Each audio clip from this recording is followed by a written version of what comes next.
keluarganya. Menurut saya adalah salah besar kalau pemerintah tidak mengangkat Rahma Indonesia menjadi pahlawan. Karena dia memang pahlawan. Sebenarnya cap pahlawan dari pemerintah itu formalitas aja bagi orang Minang. Kalau mau angkat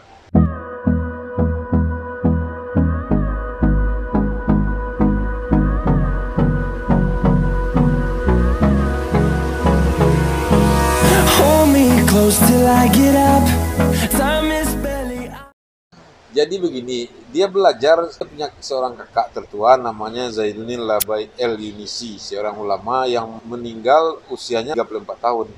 Nia School itu adalah perubahan bentuk dari surau jambatan besi. Surau jambatan besi di Padang Panjang itu punya apa Buya Hamka namanya Karim Amrullah. Di situ mengajar kakak tertua Ete Amah namanya Zainuddin Labai El Yunisi, seorang ulama terkemuka di Minangkabau. Apun nanda puas ete amah roh di dalam kelas bacampu laki-laki produksi satu.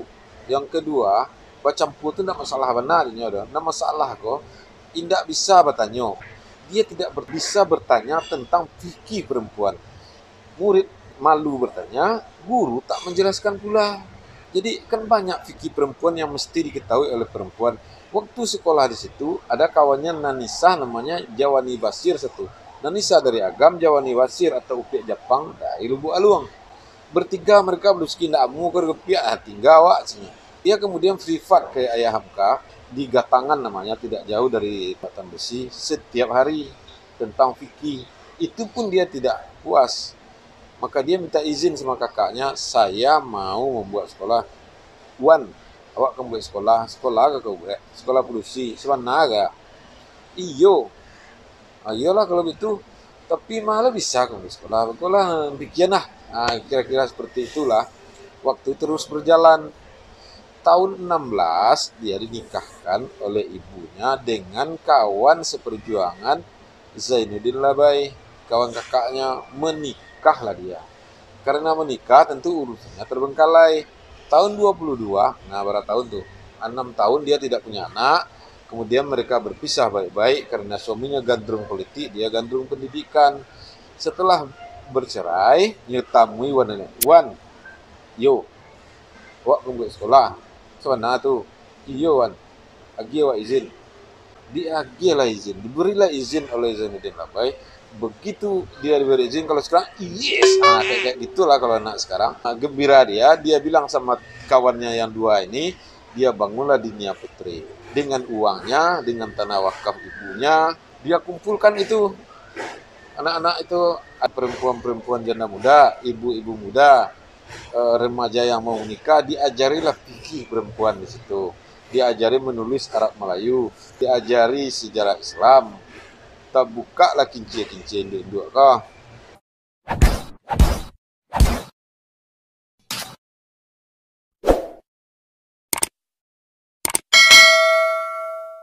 Nah, pada suatu ketika dari salah satu desa belajarlah anak gadis orang itu. Pada pukul 11 malam pintunya digedor. Itu asal terkejutlah orang. Itu setelah tahun 26. Apa yang terjadi? Apakah orang maling, pencuri, perampok, mau pemerkosa dan sebagainya? Rupanya ayah salah seorang peserta didik. Kalau tidak salah namanya Jamila. Jamila, kau pulang kini, besok kau kadang palakian. Kabaulah bantai, kau harus pulang. Bersujud-sujudlah anaknya tidak mau, keluarlah Etek Rahma. Kata Etek Rahma ke si bapak ini, angku sekolah kau indak untuk memingi anak gadi orang dah. Menjalang melaki yang kuatang kamarian, tidak bisa dah. Kini tanyakan anakku. Dia tanya sama anak, Jamila, apakah engkau hormat sama orang tua engkau? Menurut saya kamu orang hormat, tinggalkan sekolah ini, pergi. Tapi satu catatan, mulai hari ini semua orang kampung aku tidak boleh sekolah di sini. Tidak boleh lagi sekolah di Dinia Putri. Tapi kabarnya kemudian datanglah pemangku adat dan datang membana kaitek. Terimolah anak kami sekolah. Nah, sejak itu setiap orang yang mau menikah melapor kepada Etek dulu, setiap muridnya. Ada 2 muridnya, 2 di Paninjauan Padang Panjang, saya sudah ke sana wawancara dengan dia. Dan kemudian dia jadi guru, tahun 50-an dia situ. kalau kami ke menikah, kami mengecek KTP dulu, kata adiknya. Kata kakaknya, kalau kami ke menikah, kami mengecek ke bundo dulu. Jadi satu memanggil etek, satu memanggil bunda. Siapa saja anak Nia Putri, ngomong dulu sama etek Rama dan diberi nasihat perkawinan, baru dia menikah. Diantar oleh orang tua. Jadi Nia Putri itu disiplin. Cara berpakaiannya sampai hari ini tidak berubah. Disiplinnya itu membuat ilmunya menjadi tinggi. Beberapa nama yang ingin saya sebutkan sebagai muridnya adalah Rasuna Said yang kemudian menjadi guru juga di Nia Putri, yang namanya ada menjadi jalan. Jadi Rasuna Said yang pahlawan nasional itu adalah murid dan kawan dari Encik Rahma. Rasuna Said ini adalah seorang anak saudagar dari Maninjau. Murid-muridnya banyak, yang fenomenal itu murid dan kawan semua mengajarnya Rasuna Said, kemudian Khadani dari Malaysia menjadi Menteri Sosial. Ada satu lagi juluki sebagai Harimau Melayu, pejuang perempuan Malaysia. Dan yang kontemporer yang belakangan adalah Nur Hayati Sebakat, pemilik kosmetik Wardah. Dan yang paling belakang juga adalah Emma Yohana, anggota DPD dari Sumatera Barat. Jadi beliau-beliau itu adalah murid dari Nia Putri Padang Panjang, yang muslimah yang tidak pernah tanggal songkok kepalanya, kata orang Malaysia. Jadi murid-muridnya ada yang jadi menteri, jadi senator, jadi pengusaha, dan Rasuna Said itu jadi singa podium, bergetar podium kalau dia berpidato. Diikuti kemudian muridnya Aisyah Amini dari P3, yang ketika Orde Baru selalu di Komisi 1 dan menggetarkan parlemen. Perempuan juga.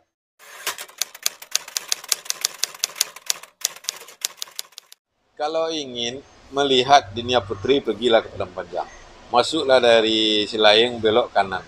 Belok kanan terus ke atas, sebelah kiri adalah kampusnya, sebelah kanan adalah asramanya. Sebelum asrama ada museum di situ.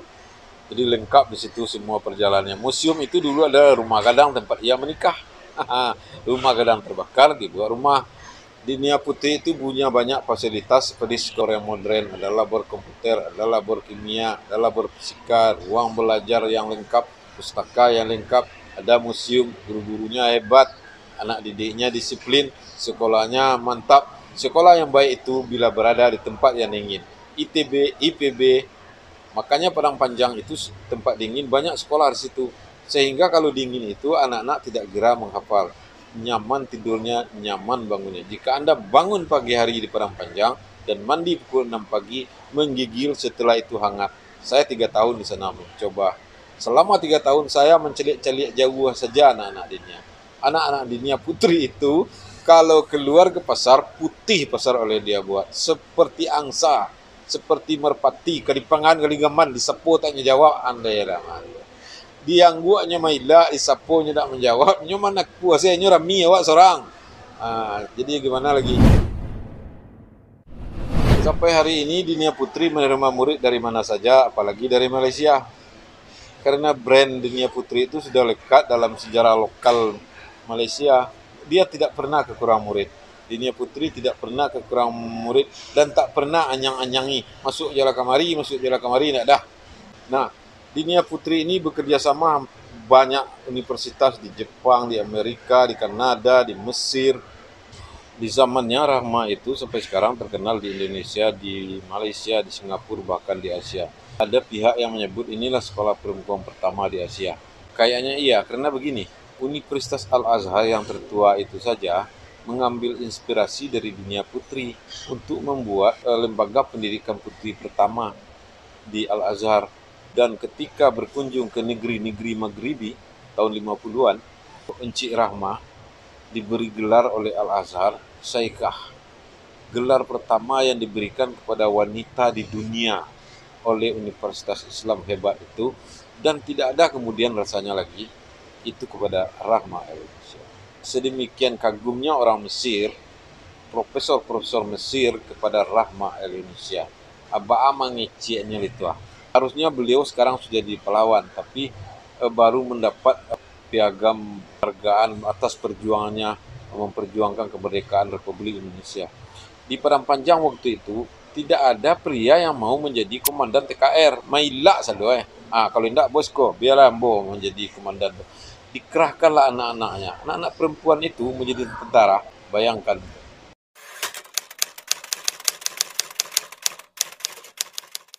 Rahma Indonesia, ayam betina yang berkokok, ini ada kisahnya dari cerita-cerita mulut ke mulut. Kemudian diangkat oleh seorang wartawan almarhum sekarang, Bapak Martius Dusuki Pandu, menjadi sebuah judul feature di Harian Kompas. Rahma Indonesia, ayam betina yang berkokok. Mengagumkan judul itu, Pak Pandu mendapatkan inspirasi itu dari hasil wawancara dia. Jadi saya tertarik dengan judul itu. Terima kasih Pak Pandu. Pertama, menunjukkan bahwa dia bisa berkokok. Yang kedua, membangunkan orang yang sedang lelap, yang sedang tidur di kasur empuknya. Bangunlah, bangun, buka selimutmu, bangun, tiru pendahulu-pendahulu kita. Minangkabau harus berbuat, matriarkat ini harus bangun. Sebuah analog yang tepat sebenarnya. Dia reformis, dia pejuang, dia integritasnya tinggi, dia diakui dunia internasional, ya kan? Ketika dia menjadi TKR, ditangkap Belanda, ditahan oleh Belanda, menghadapi Jepang, dia pernah ke Medan, ke Sumatera Utara, menjemput wanita-wanita yang akan dijadikan WTS Jepang. Dia jemput ke sana. Ditolak, dia paksa harus dibawalah gadis-gadis Minang itu kembali ke ranah Minang. Siapa yang berani menjemput ke sarang Jepang? Rahma Indonesia. Ente Amah ini setiap hari Jumat memasak sangat banyak. Dia bisa membuat sambalado 42 macamnya. Randangnya sangat enak. Setiap hari Jumat yang makan di situ adalah Ayah Hamka, Hamka kecil, Natsir, murid-murid Tawalib, murid-murid dunia. Semua yang keluar dari masjid masuk ke mete, makan kemari Ente Amah. Tiap Jumat. Indak membayi perai. Bisa dilihat di buku Hamka, bisa dilihat di keterangan Muhammad Natsir. Jadi beliau itu adalah orang yang menolong, yang tidak baretong hidupnya. Ente Amah terkenal kemanusiaannya, terkenal integritasnya, terkenal ramahnya, dan terkenal penyayangnya.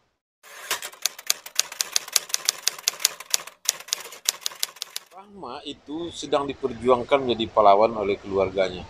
Menurut saya adalah salah besar kalau pemerintah tidak mengangkat Rahma Indonesia menjadi pahlawan. Karena dia memang pahlawan. Sebenarnya cap pahlawan dari pemerintah itu formalitas aja bagi orang Minang. Kalau mau angkat, kalau enggak dia sudah lama menjadi pahlawan bagi Minangkabau, Malaysia, dan Singapura. Apa pemerintah Republik Indonesia Raya dari Sabang sampai Merauke Utara Selatan ini tidak malu pada Malaysia dan Singapura? Atau alasannya adalah banyaklah orang Minang jadi pahlawan. Wah, ansu-ansu cek-cek sekali 3 tahun, bolehlah kalau itu. Ya memang banyak. Akui sajalah oleh negara ini memang banyak. Bagaimana lagi? Ini kan takdir sejarah. Kita terima apa adanya. Rahma ini membuat sekolah. Sekolahnya gue, kalau Rana Kudus korannya gue. Indak surat menyurat bro. Sekolah. Jelas sekolah. School. Mendidik ribuan orang. Ente Amah itu berpesan kepada Gubernur Karim Hussein. Pak Gubernur, tolonglah Dinia Putri. Mungkin umur saya tidak akan panjang lagi. Tak lama kemudian 69 dia meninggal dunia.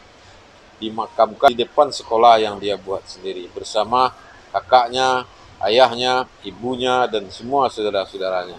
Dimakamkan di situ. Yang memimpin Dinia Putri sampai hari ini pertama Rahma Indonesia, kedua Isnania Saleh, dan ketiga hari ini Fauzan, anak Profesor Fauzan, cicit dari Rahma Indonesia. Saya sudah ke sana, mewawancarai beliau, melihat museum, mewawancarai murid-muridnya. Untuk apa? Untuk saya tulis menjadi sebuah novel. Tunggu hari mainnya. Begitu benarlah cerita ini.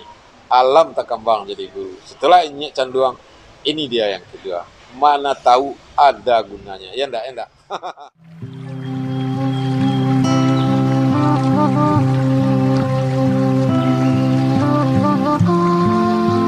Subscribe jika masih ingin mendengarkan saya berkata-kata. Jika tidak, apa boleh buat? Tidak apa-apa. Yang penting hati dan real adalah obat.